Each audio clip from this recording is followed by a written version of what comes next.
Please क्या आगे आप अपना नाम बताइए और आप मेरा नाम धर्मेश गुप्ता है।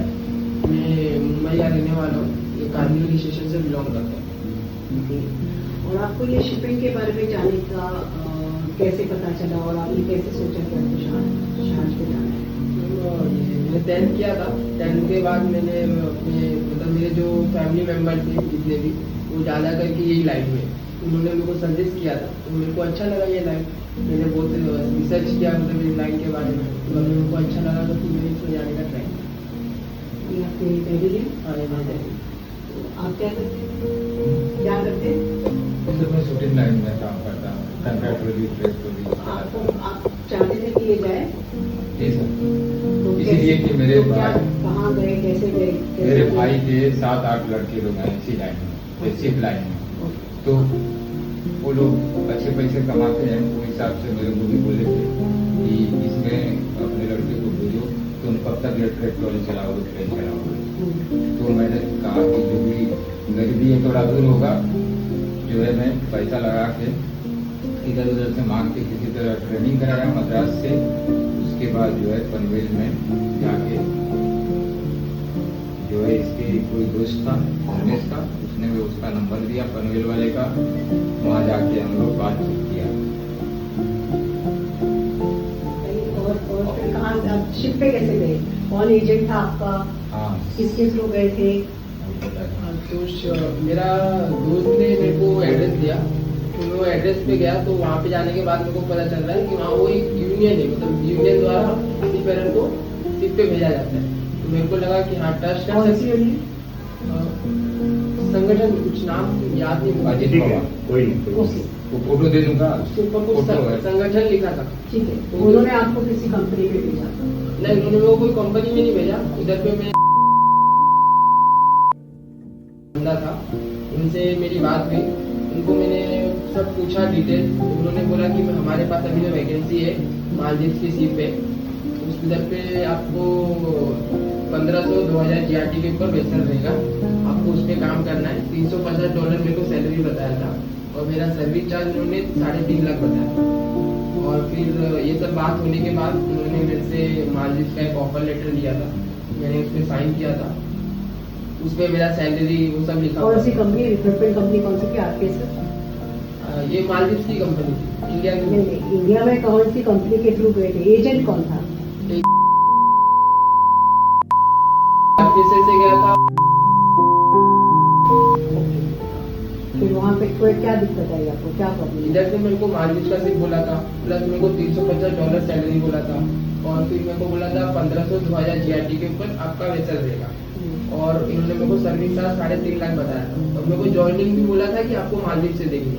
लेकिन वो जब मैंने सब पेमेंट कर दिया, पेमेंट करने के बाद उन्होंने बोला कि आपकी मालदीव की सीट दुबई में खड़ी है, तो आपको दुबई से ज्वाइन करना पड़ेगा। इसलिए उन्होंने मेरे को दुबई का वीजा और दुबई का टिकट प्रोवाइड किया। और जिस दिन मेरे को उन्होंने ये सब बोला, और उसी दिन का उसने मेरे को टिकट दे दिया। उसने मेरे को सोचने का भी टाइम नहीं दिया कि मेरे साथ क्या क्या हो रहा है।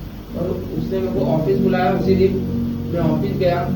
ऑफिस में उसने मेरे को कुछ पेपर नहीं दिया। उसने मेरे को अपने ऑफिस में नहीं बुलाया था। उसने मेरा कोई होटल था वहाँ पे, मतलब उसके ऑफिस के नज़दीक में, वो होटल के यहाँ पे अंदर बिठा के उधर पे उसने सब मेरे से जो 1 लाख रुपया कैश दिया था, और बाकी का जो पेमेंट है मैंने उसको ऑनलाइन किया। वो होटल में बैठ के मैंने उसको 1 लाख कैश दिया था।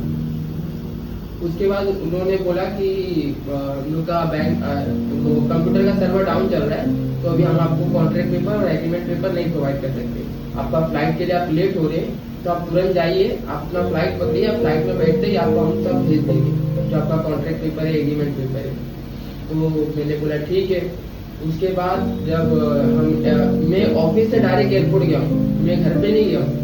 इतने जल्दी मेरा टिकट निकाला था। मैं ऑफिस से डायरेक्ट एयरपोर्ट गया हूँ, और मेरे घर वाले जो है वो एयरपोर्ट पे मेरा सब सामान लेके आए थे। मैं वहाँ से फ्लाई हुआ दुबई के लिए। और इमिग्रेशन पे भी मेरा वो हुआ था। इमिग्रेशन पे भी मेरे को छोड़ नहीं देते, क्योंकि मेरा जो मेन रहता है सी फेयर का फॉर्म 1 रहता है, तो मेरे को फॉर्म 1 नहीं प्रोवाइड किया था। मेरे को गलत डॉक्यूमेंट दिया था इमिग्रेशन पे, ताकि मैं वहाँ से निकल सकूँ इमिग्रेशन से। वहाँ पे मेरे को प्रॉब्लम हुआ इमिग्रेशन पे, लेकिन कैसे कैसे वो जो संकेत है उन्होंने किसी ना किसी से बात किया, एयरपोर्ट पे कोई बंदा है उनका, उनसे बात करके मेरे को वहाँ से इमिग्रेशन क्लियर करवाया। फिर मैं दुबई गया। दुबई जाने के बाद जब दुबई की रात को कुछ 1-1:30 बजे की फ्लाइट थी और फ्लाइट मेरी लेट हो गई थी, तो मैं 6 बजे पहुंचा दुबई सुबह। फिर उसके बाद एक बंदा रिसीव करने आया मेरे को 8-9 घंटे बाद। मैं एयरपोर्ट पे ही था 8 घंटे बाद मेरे को दुबई से कोई बंदा रिसीव करने आता है। मेरे को रात को कोई रूम में लेके जाता है, रखता है, बोलता है आपका कल आपका ज्वाइनिंग मिलेगा। फिर बाद में मेरे को सुबह लेने आता है वो बंदा। लेके आने के बाद मेरे को शारजाह पोर्ट लेके जाता है। शारजाह पोर्ट पे जाने के बाद मेरे को पोर्ट सब क्लियरेंस होता है, मेरा पासपोर्ट सीढ़ी से लेता है। फिर मेरे को जाके वहाँ पे छोटी बोट टग बोट जो कि ईरान की रहती है और बार्ज कनेक्टेड रहता है, पीछे 80 मीटर का बार्ज रहता है, इसमें सीमेंट वो पत्थर वित्थर सब लोड होता है। वो शिप पे मेरे को चढ़ा देता है। वो दुबई में खड़ी रहती है लेकिन वो ईरान की शिप रहती है, सवांग फ्लोटिंग नाम है शिप का। वो शिप पे मेरे को चढ़ा देता है। मैं मना करता हूँ, मैं बोलता हूँ कि मेरे को मालदीव का शिप बोला था, बड़ी शिप बोला था, मेरे को ये शिप पे क्यों चढ़ा रहे हो, मैं मना करता हूँ। तो वो बंदा बोलता है आप अपने एजेंट से बात कर लो, हम लोग ने जो उनको वेसल बताया है वही वेसल पे आपको चढ़ा रहे, आपको गलत वेसल पे नहीं चढ़ा रहे। मैं बोला ठीक है। मैं अपने एजेंट से बात करता हूँ। मुझे एजेंट बोलती है, एजेंट का नाम एक और एजेंट है जो आरपीएसएल द्वारा बात कर रही थी, लेकिन उसका आरपीएसएल नाम अलग है, वीआई मैरीटाइम फाउंडेशन है, द्वारा मेरा फॉर्म जनरेट किया था। उधर पे जाने के बाद भी मेरे को कोई agreement paper, contract paper, form नहीं मिला मेरे को। वहाँ पे मेरे को टग बोट पे चढ़ा। कितने दिन के लिए थे आप जहाज पे? जहाज पे मैं था 2 महीने पे। 2 महीने के अंदर आपको 2 महीने की सैलरी मिली? नहीं मिली। जहाज के ऊपर कंडीशन, जहाज की कंडीशन कैसी थी? तो आप दुबई से जहाज सेल आउट करके ईरान गया था? हाँ मैम, मेरे को मतलब शिप पे चढ़ने से पहले मैंने अपने एजेंट को फोन किया था कि मेरे को ये शिप पे क्यों चढ़ा है। मेरे को जो बोला था वो शिप दो। तो उन्होंने क्या बोला, आपका 2 दिन में चेंज हो जाएगा, आप जब तक वहाँ पे रुकिए, शिप आ रही है मालदीव से, आपका 2 दिन में चेंज हो जाएगा। तो मैं फिर बाद में पासपोर्ट सीडीसी पोर्ट पे जमा करके मैं वो शिप पे चढ़ गया। ओके। और फिर ये वैसल सेल आउट करके ईरान गई? हाँ, लेकिन बाद में वहाँ पे 7 दिन खड़ी थी वैसे दुबई में। वहाँ पे 7 दिन खड़ी रही। 7 दिन तक मेरे साथ सिर्फ यही हुआ कि आज होगा कल होगा, चेंज आज होगा कल होगा। और जब शिप निकलने वाली थी तो मैडम बोलती है कि आपका वेसल नहीं आ पाया, तो आपका ईरान जाके चेंज होगा, ऐसा उन्होंने बोला। तो मैं नहीं जाने के लिए रेडी था, मैं पूरा उतरने के लिए रेडी था, मैं बैग वैग सब बाहर ला दिया था। लेकिन उन्होंने बोला कि आप टेंशन मत लो, आपका हो जाएगा, आप इतना पैसा दे के आप इतना दूर गए हैं, थोड़ा पेशेंस रखो, आपका हो जाएगा, ऐसा उन्होंने मेरे को समझाया। तो मैं बोला ठीक है, अब ईरान जाते हैं। तो मैं ईरान गया और शिप पे जो बंदे थे वो सब ईरानी लोग थे। स्टार्टिंग में जब 7 दिन के लिए आप जहाज पे थे तब खाना पानी सब ठीक मिल रहा था? नहीं, खाना पानी का भी मैंने उनको बताया कि ठीक नहीं मिल रहा फिर है। उसके बाद जहाज सेल आउट होके 7 दिन के बाद ईरान गया? हाँ, ईरान गया। और ईरान में आप कितना, फिर उसके बाद 2 महीने के लिए आप वहाँ पे थे? नहीं, ईरान में 10 दिन एंकर पे खड़ी रही। फिर बाद में 10 दिन बाद वो पोर्ट पे गई। फिर जो लोडिंग करना रहता है वो लोडिंग, फिर वहाँ पे भी 4-5 दिन पोर्ट पे थी वो। तो वहाँ से भी मैं कांटेक्ट कर रहा था कि मैडम कब चेंज होएगा। तो मैडम बोल रही थी आज होएगा, कल होएगा, अभी बंदा निकल गया, ऐसा तक उन्होंने बोल दिया था कि बंदा निकल गया। जहाज पे और कितने लोग थे? हम लोग टोटल 2 इंडियन थे, बाकी और सब ईरानी थे। ईरानी? हाँ। ओके। आपके साथ जो दूसरा बंदा है वो आपके साथ है अभी क्या? नहीं, वो बंदा भी फंसा हुआ था। उसका क्या था, जब इजराइल और ईरान का झगड़ा चालू हुआ था तब वो बंदा वहाँ पे गया था। उसके बाद आपके जाने से पहले से वो वहाँ पे? हाँ, वहाँ पे वो था, सेम कंपनी के थ्रू नहीं गए? सेम कंपनी के थ्रू नहीं गए। तो अभी आप वहाँ पे जब जहाज पे थे उस पे ईरान उसके पर उसके टाइम पे एक बार भी आपको कुछ भी सैलरी या कुछ भी पेमेंट नहीं? पेमेंट कुछ नहीं मिला, कुछ सैलरी नहीं? मेरे को ईरान जाने के बाद पता चला कि मेरी सैलरी $100 है और मेरे को यहाँ से बताया था $350 है, क्योंकि आपके पास कॉन्ट्रैक्ट पेपर पे कुछ था ही नहीं? कुछ था ही नहीं। हाँ। और इसके अलावा आपको खाने पानी में कुछ दिक्कत था? खाने पानी में मतलब वो लोग 2 महीने आप पूरा टाइम जहाज पे थे क्या? जहाज पे 2 महीने 45 डेज 45 डेज जहाज पे थे। अब बाद में आपको किसी रूम में वगैरह ऐसे तो अलग से नहीं रखा? 4 दिन बंद किया था, खाना पानी कुछ नहीं किया था, कितना ही किया था। मतलब जब मैंने टोटल 4 सेलिंग मारा, ईरान से दुबई, दुबई से ईरान, ईरान से दुबई, मैंने टोटल 4 सेलिंग मारा। इतना मैंने पेशेंस रखा। मैडम बोल रही थी मेरे को कि तुम्हारा चेंज होएगा, तुम इतना पैसा, बार बार मेरे को यही बोल रही थी कि तुम इतना पैसा दे के गए हो, पेशेंस रखो। मैं पेशेंस रखा। मैंने 4 सेलिंग किया, ईरान से दुबई, दुबई से ईरान। उन्होंने बोला कि दुबई चेंज होएगा, ईरान चेंज होएगा, सिर्फ वो मेरे को घुमा रही थी, आज चेंज होएगा, कल चेंज होएगा, लेकिन कुछ नहीं हुआ। उसके बाद जब मैंने कंप्लेंट डालना चालू किया तो वहाँ से मेरे को धमकी आई कि अगर आप कंप्लेंट डालेंगे तो आपको शिप पे से ईरान में उतार दिया जाएगा, ऐसा ऐसा होगा आपके साथ। लेकिन मैंने सुना नहीं, मैंने कंप्लेंट डाला। फिर बाद में मेरे को ईरान से शिप पे से जबरदस्ती उतारा गया, खींच के मेरा बैग फेंका गया है ईरान पोर्ट पे, और वहाँ पे मेरे को रूम में बंद किया था 4 दिन तक। 4 दिन तक मेरे को कुछ खाना वीना नहीं दिया था। 4 दिन तक मेरे को रूम में बंद किया था ईरान के पोर्ट पे, लिंगे पोर्ट। ठीक है, उसके बाद आपकी कंप्लेन किसने पहली बार सुनी? आपको ऐसा लगा कि आपकी कंप्लेन किसी ने सुनी? मेरी सबसे पहले यूनियन ने सुनी। कौन सी यूनियन? FSCY करके यूनियन है, तो वो यूनियन द्वारा मेरे को हेल्प मिली है।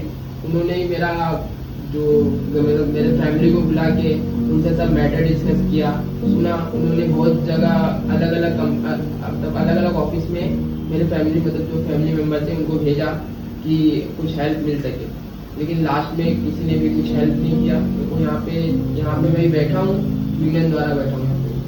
आपने डीजी वगैरह को भी दिखा था? मैंने डीजी को बहुत सारा मेल डाला है, डीजी पे मेल डाला है, मास्टर को डाला है, मिनिस्टर को डाला है, हर जगह मैंने मेल डाल के रखा है, लेकिन मेरे को कहीं से भी हेल्प मिली नहीं। लास्ट में मेरे को, मतलब जो स्टार्टिंग में हेल्प आई थी उन्होंने नहीं हेल्प किया मेरे को लास्ट में। आपको कुछ कहना है? हाँ। बोलिए। यही यूनियन है।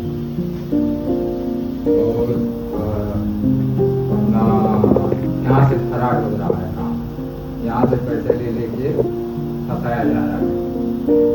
तो मैं सरकार से ये आग्रह करूँगा कि भाई में 420 में चालान करें, उनकी लाइसेंस जब्त करें, और बहुत सारे, हम ही लोग नहीं, कम से कम लाखों आदमी हमारे जैसे हैं, गरीब आदमी जो कि खेत बेचकर, दुकान बेचकर किसी तरह गए हैं और उनको फंसाया गया है। इसी के नाम पर बहुत फ्रॉड चल रहा है। कृपया आप ध्यान दीजिए कि ऐसा न हो। सरकार से मेरा हाथ जोड़ का आग्रह है। आपको कुछ कहना है सर? ये आपकी FSCY ने इनको मदद करी है। अभी आप लोगों ने देखा कि किस तरह से धर्मेश गुप्ता जी ने अपनी जो बीती है वो आप लोगों को बताई। मेरा सिर्फ इतना है, अपील है, जो भी सीख है, अगर नया पहली बार ज्वाइन करता है उससे इतनी अपील है कि आप ज्वाइन करने के पहले जो भी कागजात हैं, जो भी आपके डॉक्यूमेंट्स हैं, वो अपने हाथ में लें और उसको अच्छी तरह से पढ़ें। पढ़ने के बाद जो आपको टिकट मिलता है, इमिग्रेशन लेटर मिलता है, वो सब चीज़ें भी एक कॉपी बना के सबसे पहले अपने घर पे रखें। और अगर कोई आपको बोलता है कि आपका डॉक्यूमेंट एयरपोर्ट पे मिल जाएगा या दुबई पोर्ट पे मिल जाएगा, तो वो इन सभी झांसों से बचें।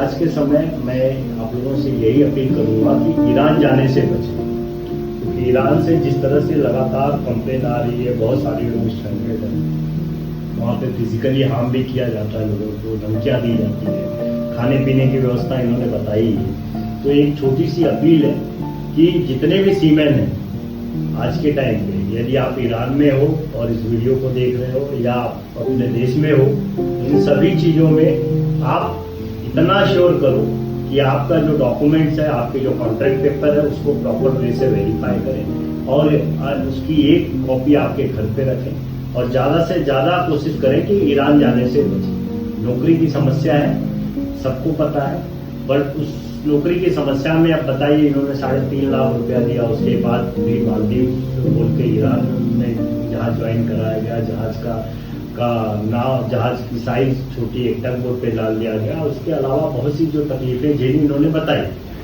नॉर्मली जितने भी रूरल पार्ट से लोग आते हैं, उनके लिए जहाज पे जाना एक सपना होता है और उस सपने का सहारा लेके लोग उनको चीट करते हैं, लोग उनके साथ में फौजरी करते हैं। तो आप लोगों से हाथ जोड़ के विनती है कि आप लोग कोशिश करें ईरान जाने से बचें। और अगर आप अगर आपको इसके बारे में कोई भी जानकारी या मदद की जरूरत है तो आप Forward Civil Union of India FSCY को कॉन्टेक्ट कर सकते हैं। धन्यवाद। मैं Manoj Yadav, general secretary Forward Civil Union. Thank you very much.